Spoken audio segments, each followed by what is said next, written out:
Bienvenidos a esta última clase del módulo La Doctrina de Dios.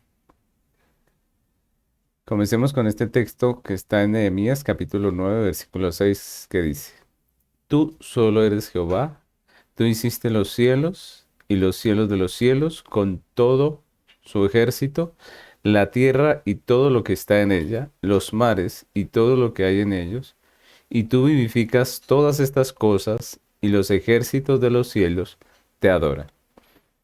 Es un texto que hemos estado teniendo como importante dentro de nuestras clases, que nos recuerda que nuestro Dios es maravilloso, que nuestro Dios es grande, que tiene unos atributos magníficos y que, como dice esta oración, Él es el que vivifica, Él es el que nos ha creado y Él es el que gobierna sobre los cielos y sobre la tierra. Estamos estudiando precisamente la doctrina de Dios. Estamos estudiando lo que es la teología propia y en este módulo hemos ya avanzado por 3 clases. Quiero mirar el contenido. La primera clase hablamos del conocimiento de Dios. Vimos cómo a Dios no lo podemos estudiar como al- a la creación, porque Él es el creador, Él está por encima nuestro. Vimos que lo que podemos estudiar acerca de Dios es lo que Él revela de sí mismo. En la segunda clase hablamos del nombre de Dios. Dijimos que Dios se revela en las escrituras a través de sus nombres y de sus atributos. En la segunda clase hablamos de los nombres de Dios o del nombre de Dios. Y en la tercera clase pues empezamos el tema de los atributos. Dijimos que comúnmente en teología se dividen esos atributos en atributos incomunicables y atributos comunicables de Dios. En la clase 3 hablamos de los atributos incomunicables de Dios y en la clase 4 vamos a hablar de los atributos comunicables de Dios. Entonces vamos a comenzar con este tema y quiero que leamos este versículo del profeta Jeremías en el capítulo 10, versículos 6 y 7, que nos recuerdan esos atributos comunicables de Dios. Dice este texto: No hay semejante a ti, oh Jehová, grande eres tú, y grande es tu nombre en poderío. ¿Quién no te temerá, oh Rey de las naciones? Porque a ti es debido el temor, porque entre todos los sabios de las naciones y en todos sus reinos no hay semejante a ti. Hemos visto que la teología, en busca de una mejor comprensión de los atributos de Dios, ha dividido este tema en 2 clases de atributos. Dijimos que están los incomunicables, que pertenecen solo a Dios, y los comunicables, que son los que Dios sí nos ha comunicado o transferido. Eso, así es como lo escuchamos en la teología normalmente. Pero nosotros vimos también que, aunque es común escuchar presentar este tema de esta manera, realmente esta no es una división perfecta, ya que en realidad, si nosotros miramos, los atributos comunicables no son del todo comunicables. Hay mucho de los atributos comunicables que no es comunicable. Y también cuando vamos a los incomunicables, tampoco podemos decir que son completamente incomunicables, porque algo de los incomunicables también se nos ha dado a nosotros los hombres. Así que, siendo un poco más precisos en cuanto a este tema de los atributos y la división de estos atributos, dijimos que los atributos comunicables son los que Dios comparte más con nosotros, y los incomunicables dijimos que son los que Dios comparte menos con nosotros. Hoy entonces hablaremos de los atributos comunicables de Dios. Entonces, cuando hablamos de los atributos comunicables, no estamos diciendo que Dios nos comunique sus atributos tal y como Él los tiene, ¿no? Recordemos que Dios tiene estos atributos en Él, son perfectos, ¿no? Son completos. Entonces no podemos decir que Dios nos los comunica tal y cual, los tiene Él, porque nosotros no somos perfectos, nosotros somos imperfectos, somos creación. Nosotros hemos pecado y somos pecadores. Lo que estamos diciendo es que en la creación, cuando Dios nos crea, crea al hombre, Dios nos hizo con atributos que reflejan su carácter. Por eso la Biblia nos dice que fuimos creados a su imagen y semejanza. También la Biblia nos muestra que en el pecado, cuando en el huerto el hombre peca y se rebela contra la voluntad de Dios, mucho de esa imagen se pierde. No se pierde del todo en el hombre, pero muchas de esas atributos ya no están de la manera que estaban cuando Dios nos creó. Pero la Biblia también nos muestra que Dios, en medio de la regeneración, de la salvación del hombre, Él restaura esa imagen de Dios en nosotros. Por lo tanto, en estos atributos, en esto que vamos a estar viendo hoy de los atributos comunicables, pues también podemos conocer a Dios, porque es Dios que pone de esos atributos también en nosotros. El tema de los atributos comunicables de Dios es bien extenso. Si nos pusiéramos a abarcarlo completamente, pues no nos alcanzaría ni siquiera todo un módulo. Y la idea no es adentrarnos profundamente en el tema de los atributos, sino que este tema de los atributos surge con relación a la doctrina de Dios, a lo que estamos estudiando, que es quién es Dios y cómo es Dios, ¿no? Entonces lo que vamos a hacer es simplemente mirar un poco de lo que son estos atributos. Al igual que en los atributos incomunicables no podemos abarcarlos todo, pero lo que sí vamos a hacer es a mirar, a estudiar esos atributos usualmente, cómo los dividen, porque este tema de los atributos comunicables también tiene unas divisiones. Vamos a ver esas divisiones y vamos a ver dentro de esas divisiones solamente algunos de los atributos comunicables de Dios. No todos. No todos por cuestión de tiempo y cuestión de que ese no es el tema principal de nuestro estudio. Entonces vamos apenas a ver lo que son las divisiones de estos atributos comunicables y algunos de ellos. Entonces podemos decir que dentro de estos atributos comunicables de Dios se hace una especie de categorías, ¿no? Unas categorías que vienen a darnos una mejor comprensión del tema, ¿no? Entonces, generalmente la división es en cuatro puntos, ¿no? Entonces se habla de los atributos comunicables, primeramente, los que describen el ser de Dios. Segundo, los atributos intelectuales. Tercero, los atributos morales. Y cuarto, los atributos de propósito. Generalmente se trabajan estas divisiones. Obviamente hay personas que usan más divisiones dentro de este tema de los atributos comunicables, otras que usan menos. Recordemos que las divisiones que hacemos en teología no son una regla rígida, sino que es una forma de estudiar el tema para nosotros poderlo entender de una mejor manera. Entonces, por eso vamos a encontrar, obviamente, que muchos teólogos usan otras divisiones dentro de este tema. Otros simplemente hablarán del tema de los atributos comunicables sin hacer ninguna división, pero eso ya responde a la manera en que cada persona, cada teólogo, cada maestro, pues quiere dividir el tema para poderlo explicar de una mejor manera. Entonces vamos a hablar de 4 divisiones que vamos a estar ahí viendo en medio de nuestro estudio y vamos a comenzar con la primera, ¿no? Entonces la primera de esas divisiones es atributos del ser, ¿no? Los que se denominan atributos del ser, que son los que describen el ser de Dios, ¿no? De cómo es Dios y algunos de esos atributos Él nos lo ha comunicado a nosotros. Entonces podríamos ver algunos de esos atributos, pero vamos a trabajar solamente uno dentro de esta división. ¿Cuál es? El tema o el atributo de la espiritualidad, ¿no? Entonces podemos decir que Dios es espíritu y a eso nos referimos cuando hablamos de la espiritualidad. Entonces la Biblia afirma que Dios es espíritu. La pregunta es, ¿qué significa eso? ¿No? Pues significa que Dios no está limitado de ninguna manera a un lugar especial. Dios no está limitado de ninguna manera a un lugar especial. Dios es espíritu. No está limitado a un solo lugar como si lo estamos nosotros, ¿no?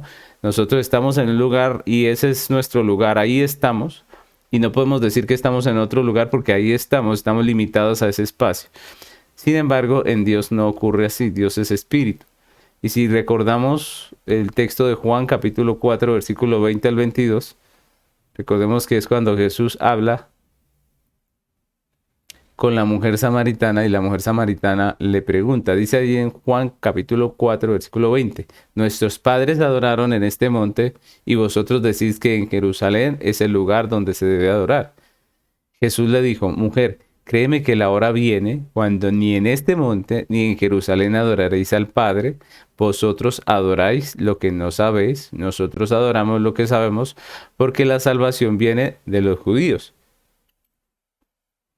Mas la hora viene, y ahora es, cuando los verdaderos adoradores adorarán al Padre en espíritu y en verdad, porque también el Padre tales adoradores busca que le adoren. Dios es espíritu, y los que le adoran en espíritu y verdad es necesario que adoren. Entonces, este es un texto importante dentro de este tema porque lo que la mujer samaritana está discutiendo allí o hablando allí es la discusión que había entre judíos y samaritanos, de dónde se debía adorar a Dios, ¿no? Prácticamente se había creado en la mente de la mujer samaritana de muchos en ese tiempo el concepto de que Dios estaba limitado a un edificio, limitado a un lugar específico, pero Jesús lo que les dice a la mujer samaritana es que Dios no está limitado a un lugar, que Dios es espíritu, él dice, ¿no? Él afirma que Dios es espíritu. Entonces, es una definición importante y eso es algo que nosotros debemos tener en cuenta a la hora de pensar en Dios. Dios es espíritu. Grudem lo definió de la siguiente manera y quiero leerlo textualmente como lo dice este teólogo. Dice, Dios existe como un ser que no está hecho de materia alguna. No tiene ni partes ni dimensiones. Nuestros sentidos corporales no lo pueden percibir y es más excelente que cualquier otra clase de existencia. Quise leerlo textualmente porque me parece muy acertado. Dios existe como un ser que no está hecho de materia alguna. No tiene ni partes ni dimensiones. Nuestros sentidos corporales no lo pueden percibir y es más excelente que cualquier otra clase de existencia. Y por eso no es correcto pensar en Dios como un ser con algún tamaño o alguna dimensión, aunque sean grandísimas e infinitas, ¿no? Porque realmente no es así. Porque la definición de Dios es que Dios es espíritu. Dios es espíritu y no podemos pensar correctamente del ser de Dios en términos de espacio. No se puede pensar correctamente en Dios en términos de espacio. Por eso Dios prohíbe a su pueblo que piense en su existencia con la idea de algo creado aquí en la tierra.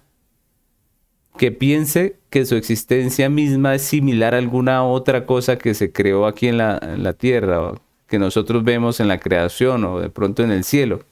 No podemos hacer esa imagen en nuestra mente y mucho menos hacer una imagen de Dios como algo que hace parte de la creación, como lo hicieron en Éxodo, un becerro o cualquier otra representación de Dios, pues es errada, ¿no? Éxodo 20.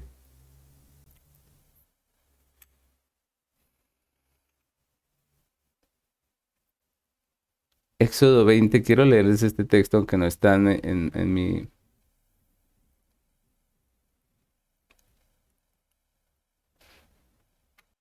Éxodo 20 del 4 al 5 dice, no te harás imagen ni ninguna semejanza de lo que está arriba en el cielo, ni debajo de la tierra, ni en las aguas debajo de la tierra, no te inclinarás a ellas, ni las honrarás, porque yo soy Jehová tu Dios, fuerte, celoso, que visito la maldad de los padres sobre los hijos, hasta la tercera y cuarta generación de los que me aborrecen.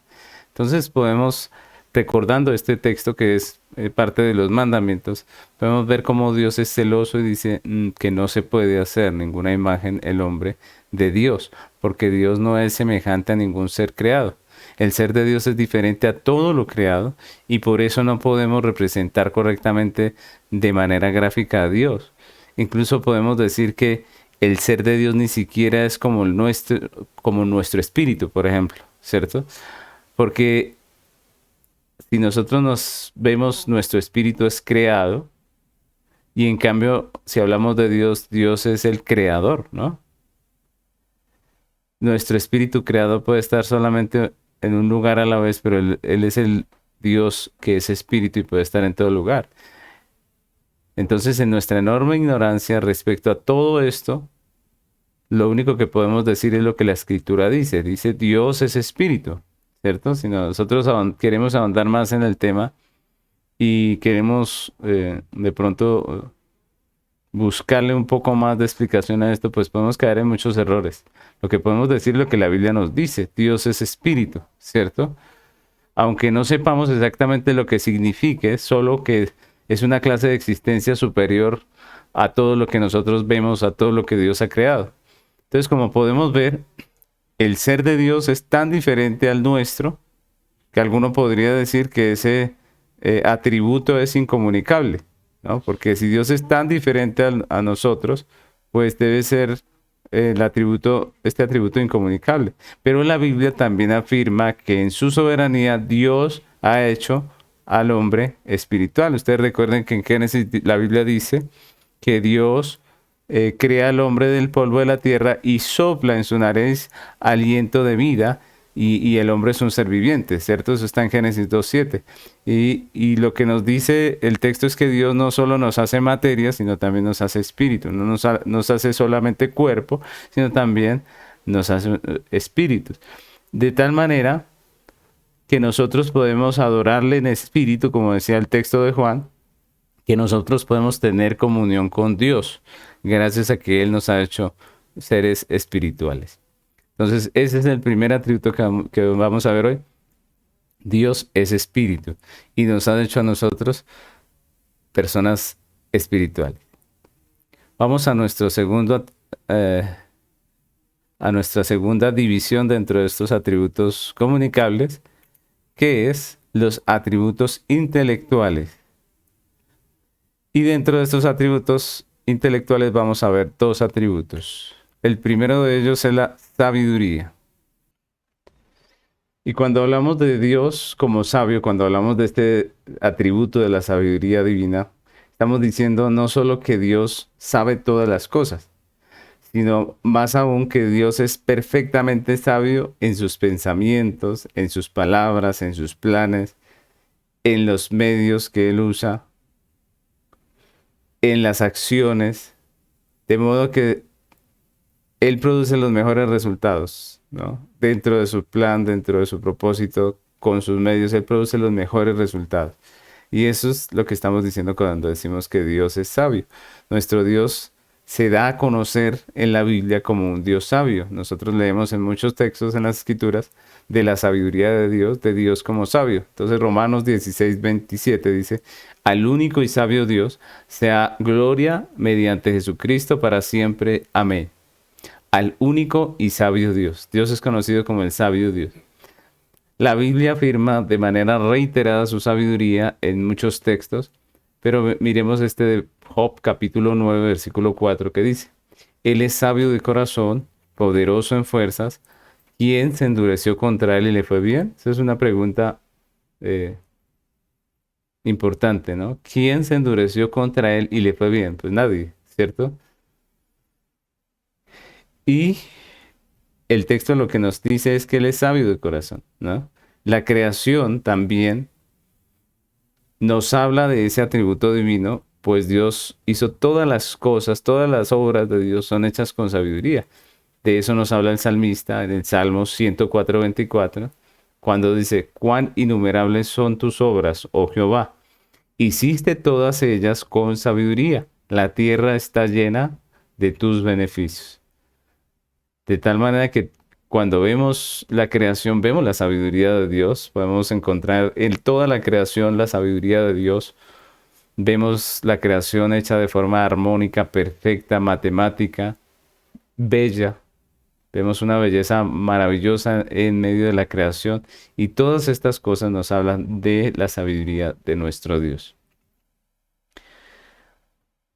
También el plan eterno de redención nos revela su perfecta sabiduría. En el plan de salvación vemos la sabiduría de Dios.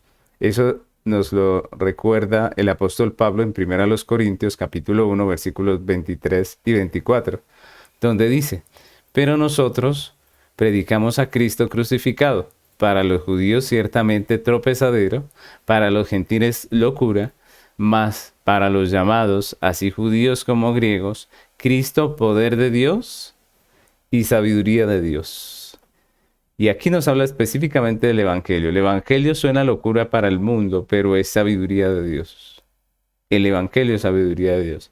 El Evangelio es sabio, porque Dios, sin dejar su posición de justo, puede usar de gracia para con nosotros, para redimirnos. Y esa es la sabiduría de Dios. En su soberana sabiduría, a Dios le plació también que este fuera un don, o más bien un atributo comunicable. Le plació comunicarnos algo de su sabiduría, de tal manera que nosotros, los hombres, podemos tener sabiduría. Y eso es precioso. La Biblia nos enseña en Santiago capítulo 1 versículo 5 que nosotros incluso podemos pedir sabiduría a Dios. Dice: y si alguno de vosotros tiene falta de sabiduría, pídala a Dios, el cual da a todos abundantemente y sin reproche, y le será dada. Lo mismo nosotros podemos ver que el Salmo 19 nos habla de que podemos procurar esa sabiduría a través del estudio de las Escrituras. Es decir, la sabiduría no está lejos, no está fuera de nuestro alcance, sino que está al alcance nuestro en la ley de Dios, en la palabra de Dios. Dice el Salmo 19:7: la ley de Jehová es perfecta, que convierte el alma. El testimonio de Jehová es fiel, que hace sabio al sencillo. La ley convierte el alma. La ley, la escritura, la Biblia hace sabio al sencillo. Podemos no solo pedirla, sino que podemos procurarla a través del estudio de las Escrituras. Aunque debemos ser conscientes, obviamente, de que nunca podremos participar por completo de su sabiduría, lo que sí podemos decir es que Dios se place en darnos sabiduría. Y finalmente quiero leer este versículo de Romanos que dice: oh profundidad de las riquezas de la sabiduría y de la ciencia de Dios, cuán insondables son sus juicios e inescrutables sus caminos. Entonces, para nosotros los hombres, la sabiduría podemos conocerla hasta un límite. La sabiduría de Dios está disponible para el hombre hasta un límite. Hay un punto, hay cosas en las que ya nosotros no podemos entender, obviamente por nuestro limitado pensamiento no alcanzamos a comprender. Nosotros somos creación, Dios es creado. Perdón, nosotros somos creación, Dios es el creador. Y de tal manera que para nosotros hay muchas de estas cosas, por ejemplo, lo que hemos estudiado en los atributos anteriores, cuando vimos los incomunicables, hay muchas de estas cosas que para nosotros en nuestra mente no las podemos entender, y que son para nosotros un misterio, y que no estamos llamados tampoco a comprenderlas, sino que muchas de estas cosas simplemente las aceptamos porque Dios nos las dejó escritas en su palabra, sin conocer a profundidad realmente lo que significan, porque la grandeza de Dios es insondable y sus caminos son inescrutables, dice la Biblia. Entonces podemos conocer hasta donde podemos, y es lo que hacemos. Estudiamos hasta donde Dios nos lo permite. Dentro de estos atributos morales, también vamos a ver la fidelidad de Dios. Intelectuales. Vamos a ver también la veracidad de Dios. Entonces, cuando afirmamos que Dios es veraz, estamos diciendo que Él es el Dios verdadero. Y que todo su conocimiento, sus palabras, son a la vez verdad y son la norma suprema de la verdad. No solamente son verdad, son la norma suprema de la verdad. El profeta Jeremías, haciendo un contraste entre el Dios verdadero y los dioses falsos, dice en Jeremías capítulo 10, versículos 9 y 10: traerán plata batida de Tarsis y oro de Ofaz, obra del artífice y de manos del fundidor. Los vestirán de azul y de púrpura, obra de peritos. Es todo. Mas Jehová es el Dios verdadero. Él es Dios vivo, Rey eterno. A su ira tiembla la tierra y las naciones no pueden sufrir su indignación. Miren la comparación que él hace, ¿no? De los dioses de fundición y de Jehová, el Dios verdadero, el Rey eterno. Él es el Dios verdadero. Los dioses de las naciones son falsos, pero nuestro Dios es el Dios verdadero. La Biblia también afirma que su palabra es verdad, que su palabra es verdadera. Juan capítulo 17, versículo 17 dice: santifícalos en tu verdad, tu palabra es verdad. Esta es una oración de Jesús hablando de sus discípulos y pide a Dios que los santifique en la verdad, que es la palabra de Dios. Dice, tu palabra es verdad. La verdad es absoluta, entonces. No es relativa, como muchas personas hoy en día lo afirman, ¿no? El mundo ha querido vendernos la idea de que la verdad es relativa, prácticamente para decir que la verdad no existe. Pero la verdad es absoluta porque la verdad es Dios. La verdad es Dios y su palabra. La verdad es Jesucristo, el Hijo de Dios, el Verbo hecho carne. Y eso lo dice la palabra también. Miren, Juan 14, 6 dice, Jesús le dijo, yo soy el camino y la verdad y la vida. Nadie viene al Padre sino por mí. Él es la verdad. Jesucristo es la verdad. Si bien la veracidad de Dios es perfecta, el Señor también le ha placido implantar en nuestra mente un reflejo de esa propia idea de lo que es la verdad, ¿no? Nos ha dado en nuestra ser, en nuestra conciencia, una idea de que Dios es el Dios verdadero, de tal manera que todos los hombres saben que hay un Dios y saben que solamente hay un Dios de todos y que tiene una ley. Dios nos capacita, nos ha capacitado para reconocerlo a Él como Dios, de tal manera que todos tenemos la conciencia de que Dios existe. Realmente todos saben que Dios existe. El que dice que no existe Dios no lo dice simplemente porque eh, realmente no entienda que hay un Dios, sino porque no quiere que haya un Dios, ¿no? Es un asunto más de moralidad que de un problema intelectual. Es un deseo del hombre de no tener un Dios que le regule, que le controle, que le ordene, lo que hace que los hombres digan que Dios no existe. Pero finalmente todos sabemos que hay un Dios. Y todos sabemos que hay un Dios verdadero que va a juzgar a los vivos y a los muertos. Todos sabemos que hay una moral absoluta. Todos sabemos que hay un Dios y que ese Dios un día va a hacer un juicio. Todo lo tenemos en nuestra conciencia.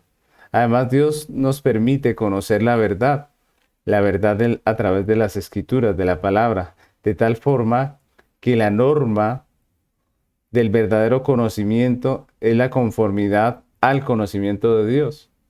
El conocimiento de Dios es la norma de la verdad.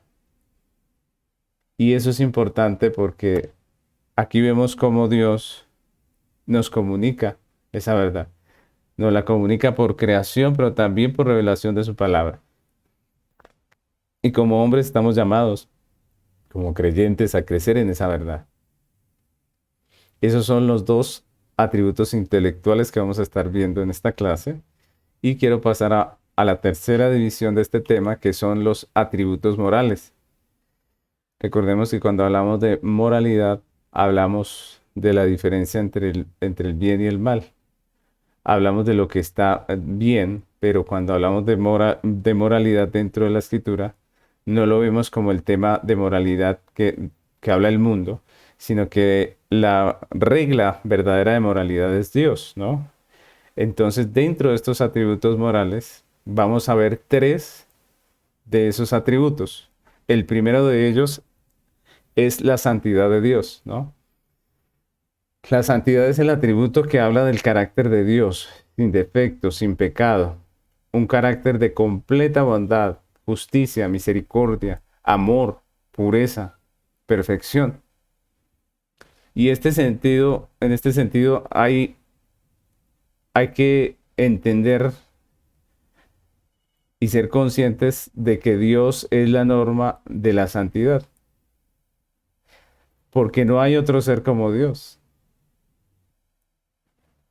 Él es diferente de todos los seres creados, porque Él es el creador.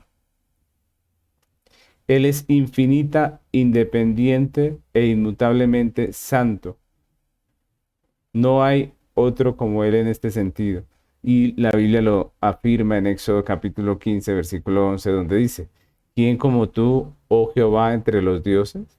¿Quién como tú, magnífico en santidad, terrible en maravillosas hazañas, hacedor de milagro?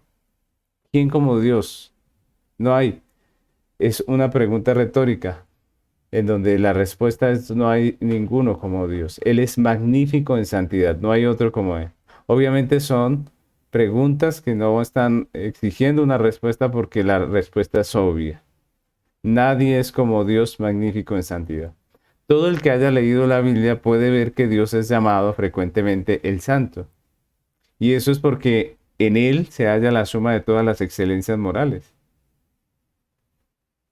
Primera de Juan capítulo 1 versículo 5 dice, este es el mensaje que hemos oído de Él y os anunciamos. Dios es luz y no hay ningunas tinieblas en Él. Miren el texto porque Dios ha querido poner este texto reafirmando esa verdad. Dice, Dios es luz y no hay ningunas tinieblas en Él.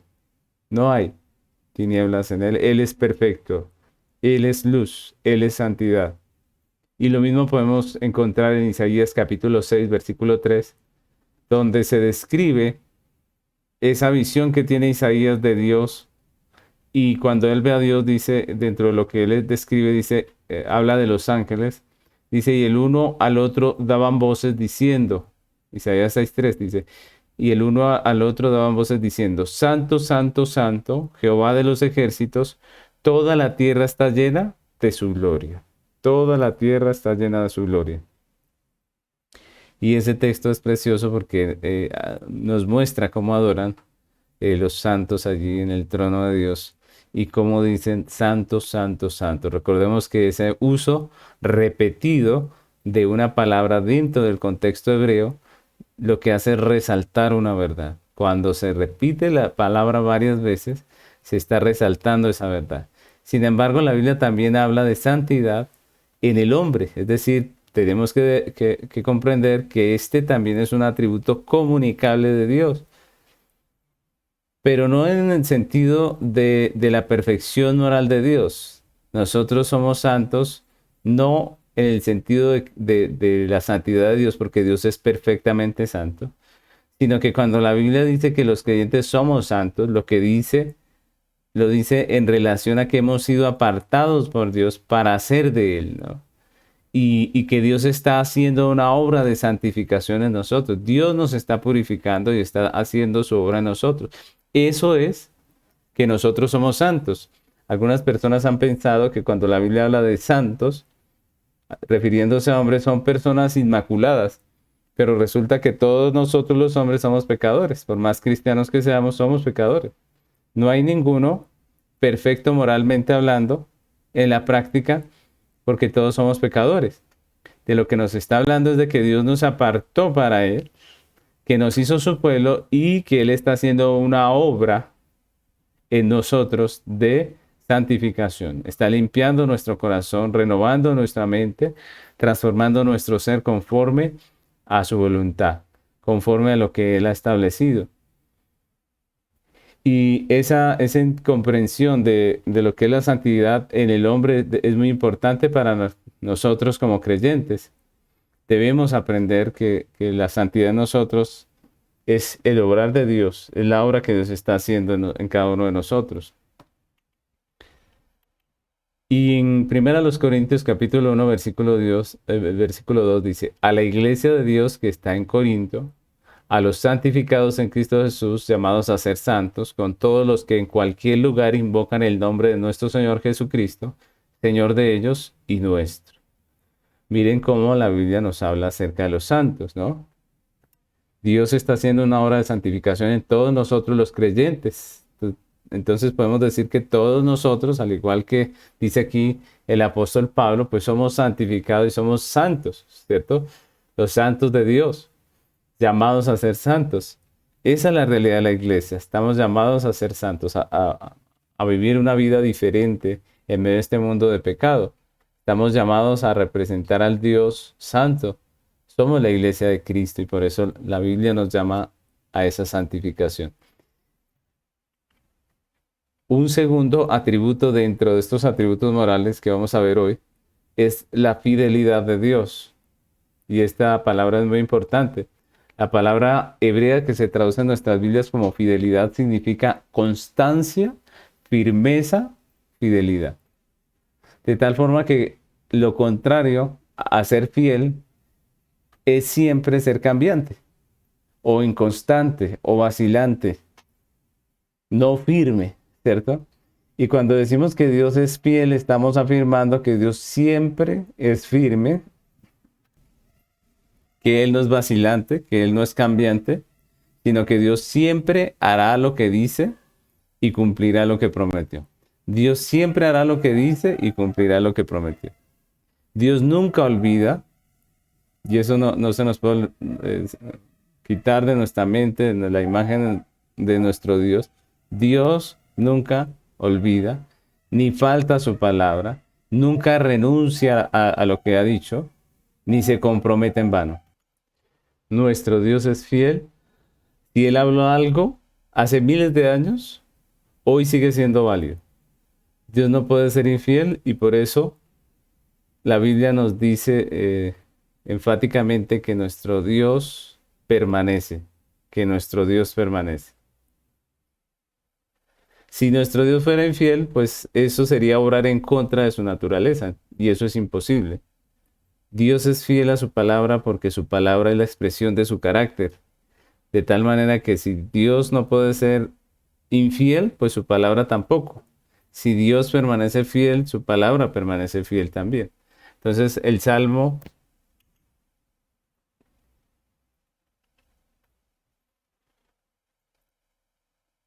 no, perdónenme, Gálatas capítulo 5, no, Salmo 119, versículo 89 y 90 dice así. Para siempre, oh Jehová, permanece tu palabra en los cielos. De generación en generación es tu fidelidad. Tú afirmaste la tierra y subsiste.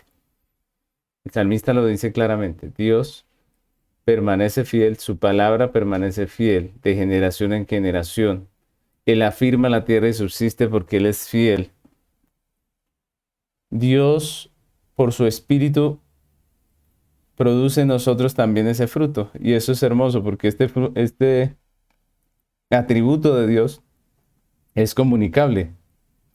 Gracias a su misericordia, su soberana sabiduría, nos ha permitido a nosotros también tener algo de este atributo.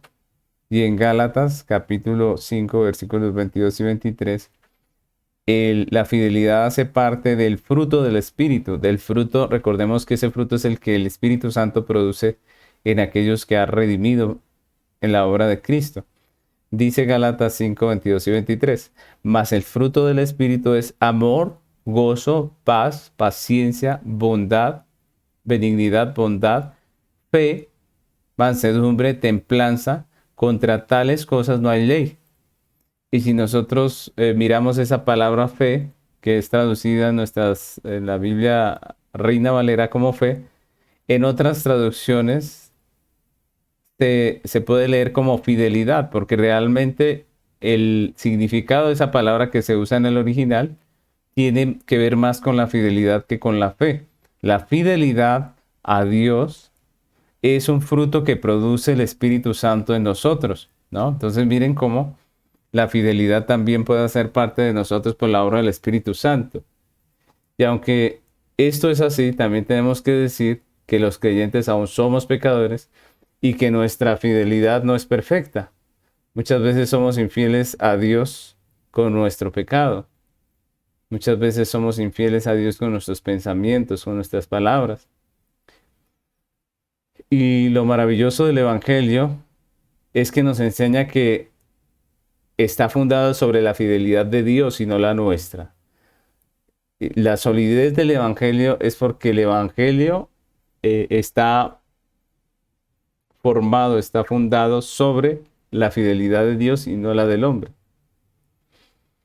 Es por la fidelidad de Dios que el Evangelio permanece para con nosotros. Si fuera por la nuestra, pues ya no estaríamos en el Evangelio. Pero la Biblia nos enseña que nada puede cambiar la fidelidad del Señor, porque la fidelidad de Dios sí es perfecta. Por ejemplo, nosotros leemos en 2 Timoteo, capítulo 2, versículo 13, que dice: si fuéramos infieles, Él permanece fiel, Él no puede negarse a sí mismo. Si fuéramos infieles, Él permanece fiel. A pesar de nuestra infidelidad como creyentes en muchos aspectos, Él permanece fiel. Su amor permanece para siempre. Gracias a Dios, el pacto descansa no sobre nuestra fidelidad, sino sobre la suya. Su llamado depende de su carácter fiel, no del nuestro. Y por eso ese llamamiento de Dios es irrevocable. Por eso tenemos una salvación eterna. Romanos 11:29 dice: porque irrevocables son los dones y el llamamiento de Dios. Y eso es maravilloso. Eso nos da paz, nos deja descansar en la perfecta fidelidad de Dios. Obviamente también tenemos que decir que también por esa misma fidelidad Dios, que es nuestro Padre, nos disciplina y nos castiga como a hijos, ¿no? Porque algunos ven la fidelidad de Dios como simplemente lo que nos da descanso y nos da la tranquilidad de que Dios va a permanecer fiel a pesar de nosotros. Pero también tenemos que decir que esa fidelidad nos habla de que Dios no va a dejar que nosotros andemos como ruedas sueltas, sino que Él, que es nuestro Padre, nos va a disciplinar y nos va a corregir, nos va a castigar cuando sea necesario. Y eso también tenemos que tenerlo muy en cuenta. La fidelidad de Dios es la que hace que Él persevere en nosotros en medio de todas nuestras situaciones. Esa fidelidad es la que Él usa para con nosotros cuando nos castiga. Entonces, ese es el segundo atributo moral. Vamos a ver un tercer atributo dentro de esta división de los atributos comunicables, y es el amor. No podíamos terminar este tema de los atributos morales sin hablar del tema del amor. El amor es un aspecto central del carácter de Dios. Es un aspecto primordial del carácter de Dios. Y la Biblia nos enseña no solamente que Él nos da amor, sino que Él es el amor. Él mismo, Dios mismo, es la fuente del amor. Dice primera de Juan, capítulo 4, versículos 7 y 8. Amados, amémonos unos a otros porque el amor es de Dios. Todo aquel que ama es nacido de Dios y conoce a Dios. El que no ama no ha conocido a Dios porque Dios es amor. Entonces, la Biblia nos habla de Dios como amor.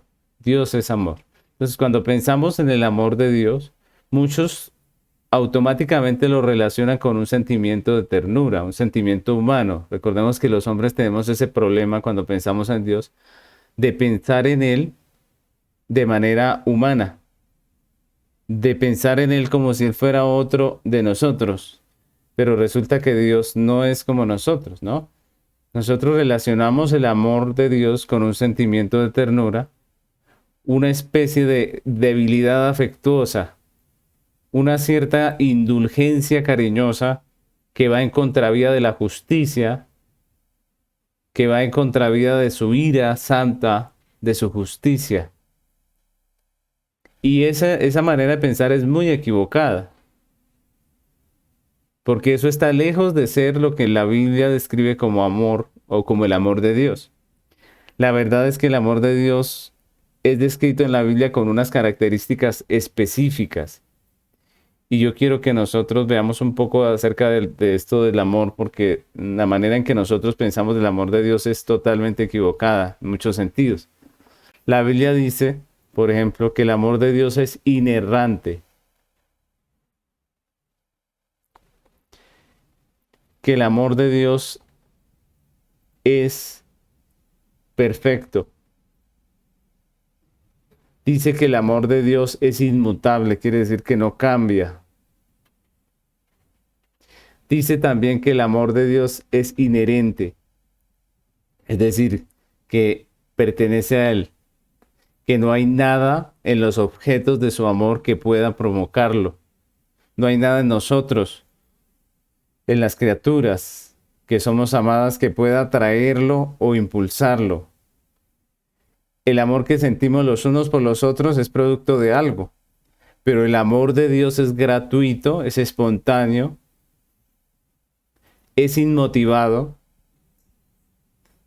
En cambio, la única razón de que Dios ame a alguien es su soberana voluntad. En nosotros es producto de alguna circunstancia. En Dios es simplemente de su soberana voluntad. Entonces la Biblia dice que Dios ha amado a los suyos desde la eternidad. Y por lo tanto, nada que esté en nosotros pudo haber causado ese amor. No existíamos cuando Dios decidió amarnos.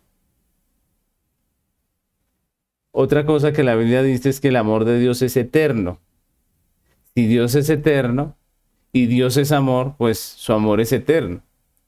El amor de Dios también es descrito en la Biblia como soberano. Es decir, que Dios, como Dios es soberano, no está obligado para con nadie. Dios es su propia ley y actúa siempre de acuerdo a su propia voluntad real, pues es obvio que su amor también es soberano. No tiene límites. Es inmutable, como ya dijimos, es decir, no cambia. No conoce un cambio, una disminución, una alteración. El amor de Dios no cambia. Entonces miren cómo es de diferente el amor de Dios. Los hombres amamos muchas veces por conveniencia. El amor del hombre es falible, el de Dios no. El amor divino no está sujeto a circunstancias de ninguna clase. Nada puede apartarnos del amor de Dios, dice el apóstol Pablo. Leámoslo, está en Romanos 8, 38 al 39, dice: por lo cual estoy seguro de que ni la muerte, ni la vida, ni ángeles, ni principados, ni potestades, ni lo presente, ni lo porvenir, ni lo alto, ni lo profundo, ni ninguna otra cosa creada nos podrá separar del amor de Dios que es en Cristo Jesús, Señor nuestro. Claramente el apóstol Pablo dice que no se puede. Nada nos puede separar de su amor. Él ha decidido amarnos y se mantendrá ese amor. Y esto en la práctica nos tiene que transformar, nos tiene que cambiar. En el sentido de que a veces pensamos como creyentes que el amor de Dios está limitado o se ve afectado por nuestras acciones. Como si Dios nos dejara de amar y nos amara cada vez que cometemos un pecado y cada vez que nos arrepentimos. Pero el amor de Dios no cambia, el amor de Dios permanece. El amor de Dios es santo. Muchos consideran que el amor de Dios es contrario a la ley. Y ese es otro error. Porque la Biblia nos enseña que el amor de Dios es el cumplimiento de la ley. Miren lo interesante, ¿no? Muchos dicen que por amor no cumplen la ley. O que Dios los ama tanto que no va a cumplir la ley o que no los va a condenar. Pero la Biblia dice que el amor de Dios es el cumplimiento de la ley. Romanos capítulo 13, versículo 10 dice, el amor no hace mal al prójimo, así que el cumplimiento de la ley es el amor. Miren que el amor y la ley no están enfrentados. El amor y la ley no se contradice el uno con el otro, sino más bien el cumplimiento de la ley es el amor. Y la Biblia también nos dice que en la conversión Dios derrama su amor en nuestros corazones. Recordemos que estamos hablando de los atributos comunicables y lo que estamos diciendo es que el amor también es un atributo comunicable que Dios le ha placido en su soberana voluntad comunicarlo a nosotros los hombres. Y específicamente la Biblia nos habla que en la conversión, en la obra de redención, Dios derrama en nosotros su amor. Dice Romanos 5:5. Y la esperanza no avergüenza porque el amor de Dios ha sido derramado en nuestros corazones por el Espíritu Santo que nos fue dado. Entonces vimos tres atributos morales: santidad, fidelidad y amor de Dios. Y vamos a pasar a la cuarta división, la cuarta categoría de los atributos comunicables de Dios, que son los atributos de propósito. Y de estos vamos a hablar de un solo atributo de propósito, ¿de cuál vamos a hablar? De la libertad. Y quise hablar de este atributo porque es muy importante para nuestra comprensión de Dios, ¿no? Cuando hablamos de la libertad, cuando hablamos de atributos de propósito, estamos hablando de aquellos que tienen que ver con la toma de decisiones, con la ejecución de decisiones. Y vamos a hablar específicamente de la libertad. Y cuando hablamos de la libertad de Dios, nos referimos al atributo que le permite hacer lo que Él quiera. Nada en la creación le impide a Dios hacer su voluntad. Y eso es maravilloso. Dios es totalmente libre en ese sentido. Dios es perfectamente libre. Y cuando decimos que es perfectamente libre, decimos que nada ni nadie puede impedir que Dios haga su propia voluntad. Y eso lo vemos en el Salmo 135:6, donde Dios abiertamente dice: todo lo que Jehová quiere lo hace, en los cielos y en la tierra, en los mares y en todos los abismos. Miren ese texto, es claramente Dios está hablando de su libertad. Dice que todo lo que Él quiere lo hace. Ese atributo de propósito se enfoca en el hecho de que Dios no lo restringe nada externo a sí mismo, y que Dios es libre de hacer lo que Él quiera, cuando Él quiera y como Él quiera. Y en el Salmo 115, versículo 3 dice: nuestro Dios está en los cielos, todo lo que quiso, ha hecho. Todo lo que Dios ha querido, lo ha hecho. No hay ni persona ni fuerza que jamás pueda dictarle a Dios lo que Él deba hacer. Dios ha determinado lo que quiere hacer y lo hará porque es libre para hacerlo. Por eso es ridícula la manera en la que hoy algunos pretenden relacionarse con Dios como imponiéndole cosas, ¿no? Hay algunas falsas doctrinas que enseñan acerca de que nosotros tenemos el poder sobre Dios, que nosotros podemos dictarle a Dios lo que Él debe hacer o no debe hacer. Algunos incluso oran dándole órdenes a Dios, como si a Dios se le pudiese ordenar algo.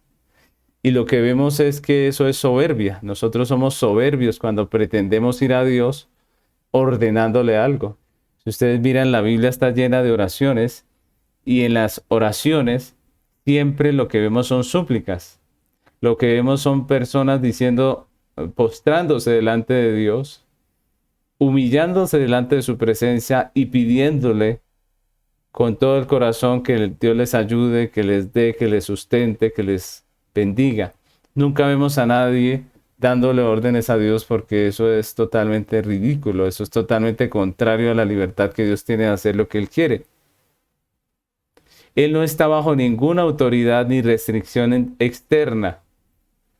Y eso lo vemos en muchos textos en la Escritura. Por ejemplo, miremos este texto de Daniel capítulo 4, versículo 35, donde dice: todos los habitantes de la tierra son considerados como nada, y Él hace según su voluntad en el ejército del cielo y en los habitantes de la tierra, y no hay quien detenga su mano y le diga: ¿qué haces? Ese texto nos habla de Dios, de nuestro Dios. Y lo interesante de ese texto es que lo dice un rey. El que está hablando allí es un rey. todos los habitantes de la tierra son considerados como nada. Un rey está hablando de la libertad que Dios tiene y dice, y él hace según la voluntad, su voluntad en el ejército del cielo, en los habitantes de la tierra.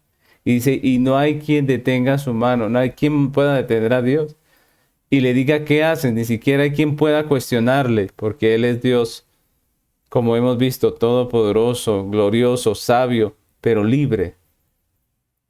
Y eso es precioso en los atributos de nuestro Dios.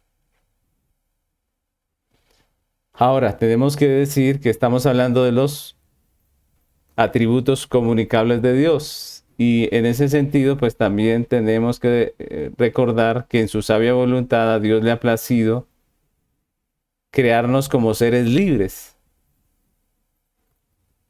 Dios nos creó como seres libres. Obviamente no estamos hablando de una libertad como la de Dios, pero sí nos ha dado libertad. Ahora, la Biblia también nos dice que a pesar de que Dios nos crea libres, el hombre en el huerto por su pecado se hizo esclavo. Entonces esa es otra realidad. Dios creó al hombre libre, pero el hombre se hizo esclavo del pecado. Pero también la Biblia nos enseña que en Cristo, en el Evangelio, Dios ha dispuesto libertad para el hombre esclavo en la persona de Jesucristo. Entonces la redención, aparte de que Dios nos perdona nuestros pecados, también Dios nos hace libres. Ya no somos esclavos.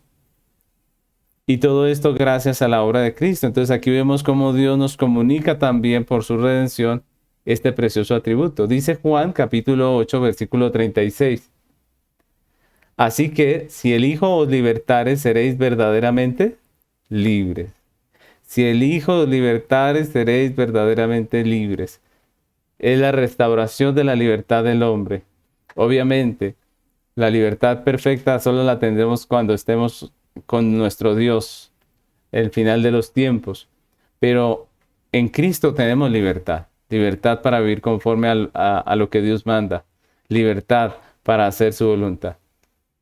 Así que con este atributo terminamos lo que es nuestro estudio de los atributos comunicables de Dios. Yo les animo a que ustedes complementen esto que hemos estado viendo, estudiando, leyendo acerca de estos atributos comunicables y crezcan ustedes también en lo que es el conocimiento de nuestro Dios, en lo que es la teología propia.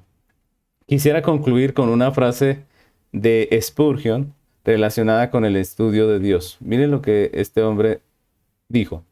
Él dijo, el estudio propio para el cristiano es el de la divinidad.